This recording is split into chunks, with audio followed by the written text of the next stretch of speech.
We're back in my office right now, and we're going to go through step by step, and I'm going to show you how to set up LightBurn for the Emblaser Pro from the beginning if you've never done this before, or you can jump ahead to the areas that you'll want to know so that you can get up and running with your Emblaser Pro as quickly as possible. Let's go.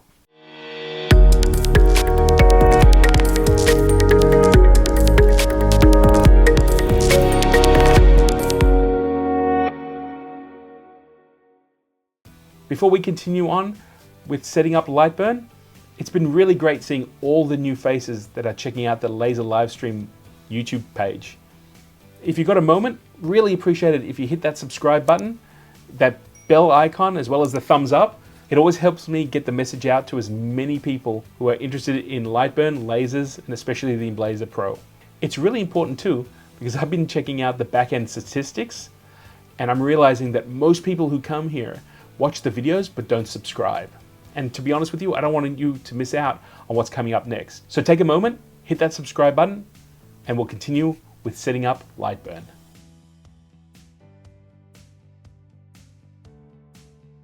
So we're at my computer that has never had a copy of LightBurn on it before. So I'm going to install this completely fresh. The very first thing you're going to need is your Emblaser Pro card that came with it. Now normally up here you'll have your license key attached to it. We're going to use my existing key in this case, but let me show you what you're going to need to know with this card on the computer. We're going to go to this URL, which is also in the description below. So right now we need to use a web browser to go to darklylabs.com/start. So let's do that first. Right now the URL we're using is the darklylabs.com/start. We're going to go and browse over there, and this will actually give you a whole bunch of different getting started guides. We want the Emblaser Pro one. If you happen to have a 2 or a Core or even the Emblaser 1, you can also go there, but we're going to go to the Emblaser Pro option, and this is going to give you literally the steps to get your Emblaser Pro up and running. Some of the things that are important to know, especially if you've had an Emblaser before, are all the things that you can do when you're setting up the Pro, including using your existing LightBurn key, which is exactly what I'm going to do in this setup. You do need to use a special version of LightBurn. This is current at the time that I'm doing the video, so it's the pre-release version. I'll show you where you can get that as well. You can install the pre-release version of LightBurn without actually affecting any other version of LightBurn that you have on your machines. And you can also use older Emblaser machines like the Emblaser Core, or the Emblaser 2 with the pre-release. The other thing that's really interesting, a lot of people feel that they've got to perform a focus calibration on the lens and laser system of your Emblaser. You actually don't need to. That's actually done at the factory. So you can avoid that step of calibration altogether and get on with using the machine. There is a user manual. If you would like, you can download it. I highly recommend it because it's a great way of being able to familiarize yourself with different steps. But we're going to go straight to getting LightBurn, and basically we're going to follow that link. That's going to take you to a repository that is run by Darkly Labs. Now I'm using a Mac, so I'm going to go for this LightBurn version 2 pre-release, and it's a DMG. If you want to use a PC version or Windows version, you'll need the EXE. So let's click on that. We'll download it. All right, so that's done. We're going to go in here and we're going to double click. That's going to open this window here on the Mac, the pre-release version. I'm just going to drag it straight into the applications. And then in this case, I'm just going to go LightBurn, and you can see LightBurn pre-release. So let's hit that button. On a Mac, it's going to ask me, are you sure? It's from the internet. We want to be safe. Absolutely. We're going to fire up LightBurn. And as you can see, the minute you've started it the very first time, it comes up with the license page. And this is where you're going to use the license key that you'll find on the Emblaser Pro welcome card. On that card, you'll find the license in the top right-hand corner. And all you need to do is type it into this box. And then the next step you need to do is just hit this activate license button. A message comes up saying that your license has been activated, and click OK to start using LightBurn. What this license allows you to do is for the lifetime that you would like to use LightBurn, it is now activated and you can use it for as long as you want. There is a second level of activation, and that happens to be a subscription for updates. If your copy of LightBurn has come from Darkly Labs, for the next 3 years, you've now got a subscription for updates. Normally, if you buy LightBurn directly from LightBurn itself, that subscription lasts for 1 year. At the end of that first year, you get a choice to either resubscribe, or you can use the copy of LightBurn you have at that version for as long as you possibly want. I highly recommend keeping that subscription to all the updates, as LightBurn also develop new tools that are pretty amazing and will extend your ability to do things with your laser. Let's hit OK now. You'll see that there's a help and notes section that pops up. We'll just hit OK. And now you'll actually have an option to choose what laser you'd like to use. Now, unfortunately, on my copy, it only shows the Emblaser 2 or the 2.1 versions. And when you do this for the first time with your copy of LightBurn, there'll actually be a fourth button where the Emblaser 2 is, which will say Emblaser Pro. Just hit that button. In this case, I'm going to use the Emblaser 2. That's not going to be a problem because we are now going to install what they call vendor bundles, which is a new element to LightBurn.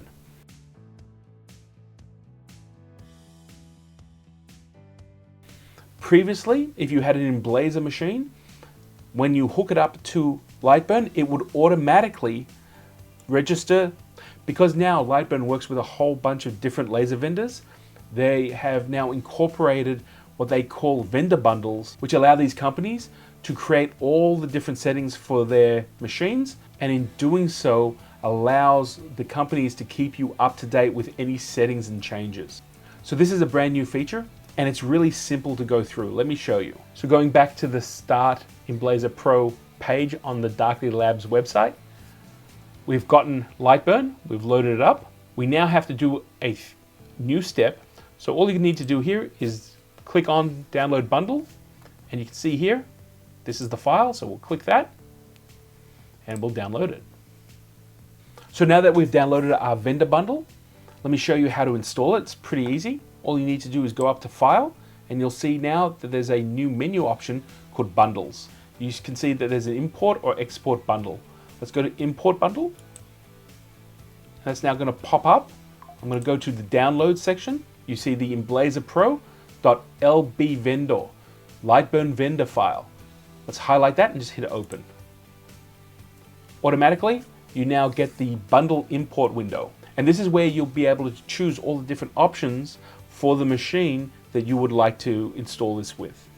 For Darkly Labs right now, at the time of making this video, you have the Emblaser Pro. This is the 60-watt material library that goes along with it. As you can see here, you actually have check marks. So if you want to choose it, if there was other options here for, let's say, the Emblaser 2 or maybe the 40-watt Emblaser Pro, all you need to do is click on the check mark of the machine that you want to install it with, as well as the materials library. Now that you've done that, all you need to do is hit that import button and you're done. Obviously, I have used this copy of LightBurn before with my Emblaser 2. So if I go to devices, you can see here now that I have an option for the Emblaser Pro. And now we have all the different settings all ready to go. If I click the material library, you can see here that the 60-watt material library has been loaded in, and you can see the different options that come straight out of the box. So you've got things like black acrylic, either 3mm or 6mm. You've got acrylic that's opaque, 3mm. That's something I want to play with because on the Emblaser 2, it was a little sketchy with the power that was available. So I'm looking forward to working with that. We've got balsa wood. The contact film that's available from Darkly Labs is PVC free, so it's something you can cut in your laser without having any danger. So those presets are there. We've got cork, we've got cardboard, felt, foam. EVA foam is something that I use a lot, and it's nice to see those settings already added to the material library. We've got leather. MDF is one I'm going to show you guys because not only are there presets for 3mm and 6mm, but 12mm itself. I'm really looking forward to cutting 12mm with my Emblaser Pro, something I would not even dream about with previous diode lasers. So that's pretty exciting. Paper, and then obviously a selection of laser ply, whether it's eucalypt, generic, or poplar, something again that I use a lot. And even polypropylene. So you can actually cut 1 mil polypropylene safely with this machine. Now this material library will grow over time, and Darkly Labs will explore new material and add that into the material library. So now that we've got that vendor bundle installed, we have one last step to go through, and that is updating the firmware for the Emblaser Pro.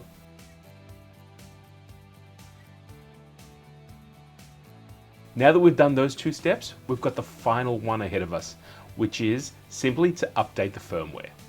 As part of setting up the Emblaser Pro, it's highly recommended that you update your firmware so you have access to all the latest features. Let me show you what you need to do. Now that we're at the Darkly Labs website, we have to go to Resources, Emblaser Pro, and under the manuals, firmware, and files, there is a firmware tab. By clicking on that tab, it'll pull up a window that will have all the different firmwares that you need to update your Emblaser Pro. There are 5 files here, but the ones we're going to download are the ones with the FW at the end. I'm going to go in, download that file, go back, grab the next one, grab the last one, and now that we have all of those, we're going to jump back into LightBurn. So now that we've got that firmware updates, we're going to go into LightBurn, and we're going to go up to the Emblaser Pro menu option, and then we select the Show Firmware Installed option. As you can see in the console window, it is now pulling some information from the machine, and what we're after is that final line that will tell us what type of firmware is installed in your machine. As I mentioned before, there are 3 different flavors of firmware to update your machine. As you can see on your screen now, the first firmware option is the controller or the main Emblaser Pro machine. The second one is the camera, and the third one is Wi-Fi. As I mentioned before, we're going to tackle the firmware for the whole machine first. And now that we have that information, we're going to go back to the Emblaser Pro menu at the top and go all the way down to update firmware. Once the window opens, we're going to select the correct firmware, which has the file name eProFW and then the firmware number. We're going to hit open. And after a few seconds, in the console window within LightBurn, you're going to see the Emblaser Pro start the process of updating the firmware. Once it's sent the firmware update to the Emblaser Pro, you'll get a message here that says firmware transfer successful, and a window pops up that says restart your machine now. Firmware update takes around 5 to 10 seconds. So all I'm going to do is turn the machine off and turn it back on and allow it to finish the firmware update process. Now that the machine has powered up again, I'm keeping my eye on the console in LightBurn, and you can see within the console the message file run completed. For all intents and purposes, we've just updated the firmware within the Emblaser Pro, but I'm going to check it out. I want to make sure that we've done this properly. So I'm going to go back up to the Emblaser Pro menu, and I'm going to go and select that Show Firmware Installed again so I can compare. Now that we can see the different versions of firmware that's installed, you can see that we now have firmware con or FW con 2.2.1675. If we look all the way up the top, you can also see that the previous version was 2.2.1661. So we know we're on the latest version of firmware for the Emblaser Pro machine. Awesome. We're now going to go and update the camera firmware, and we're going to repeat the same process all over again. This time I'm selecting the camera firmware. The console window opens so I can see what's going on. I have the message firmware transfer successful, and the window pops up saying restart your machine now. So that's exactly what I'm going to do. I'm going to cycle the power off and then back on, and I'm going to keep my eye on the console window. After a few seconds, the message file run completed, but just like the first time, I'm going to go back to that Emblaser Pro menu option and hit Show Firmware Installed. And I'm going to double check to make sure that that firmware has successfully updated. And you can see here, the FW cam is 2.2.572, and the previous one was 2.2.5 6.7. So we are on the latest version of the firmware when we were making this video. So what do we do now? Well, you guessed it, we're going to update the Wi-Fi firmware. Go down and select the Update Firmware window. Select the final firmware that we've been able to download, which is the Wi-Fi firmware, and hit Open. Keep your eye on the console and make sure that the firmware transfer is successful. Our favorite message comes up again. It says restart your machine now. Firmware update may take up to 5 to 10 seconds. Cycle the power off, then back on again. And keeping an eye on the console window, you can see the message that the update was successful. In this case, we've actually gotten a few different messages that came up, all about values. I'm not going to worry about that at all. That's something that I'm sure Darkly Labs is well aware of. But what I'm going to do now is actually check that that firmware update has been installed. All in all, this whole process from downloading the firmware, connecting to the Emblaser Pro, and updating the different firmwares available took less time than setting up a job in LightBurn. And that's it. It's super fast to set up LightBurn from scratch to be able to start utilizing your Emblaser Pro straight away. As I mentioned before, I highly recommend doing the firmware update for 2 reasons. One, it gives you the latest firmware to operate your Emblaser Pro. The other reason is because there are new functionality that's being integrated into LightBurn, and if Darkly Labs has to turn on a few switches from the back end, the firmware update is the way you'll be able to utilize them. So when those features come out, I will be here explaining to you what needs to be done and how you can utilize those new features on your Emblaser Pro. Now that we've done everything, all that's left to do is to go out into my shed and run that very first job. We're going to do that on our next video, and until then, get creative, go make something amazing, and I'll see you real soon.